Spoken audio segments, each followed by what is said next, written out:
The way I see AI in strategy is actually, how does AI give us the ability to make strategy more human? And Agree. what I mean by that is using, and we've built an application, by the way. So we have a purpose built, and we just like you, 3 years ago, we went all in on AI software development. And so we have kind of a head start in something in the market.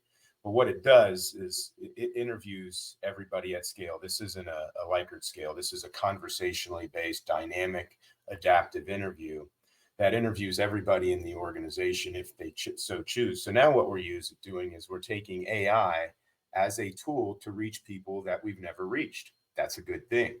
Mhm. Now we have input and data and information, the people that are closest to our customers and our product, that are giving us rich narrative data that we can start analyzing, not just statistically speaking, but emotionally speaking, on what they're thinking. So what that does is that better informs the the leadership team on making decisions. So the leadership team is now really not focused on what should we do, because generally speaking, the team's telling them that, and they're usually right, believe it or not.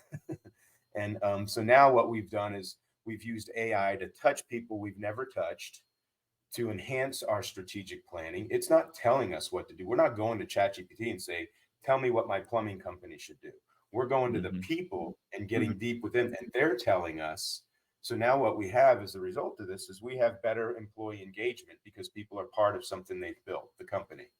Um, and so now we have that. When we go execute it, they're like, "Oh yeah, that was my idea." That fact is that it was everybody's idea. You know, so they creates greater unification throughout the organization. So how does AI, the key point here, start more humanizing the company?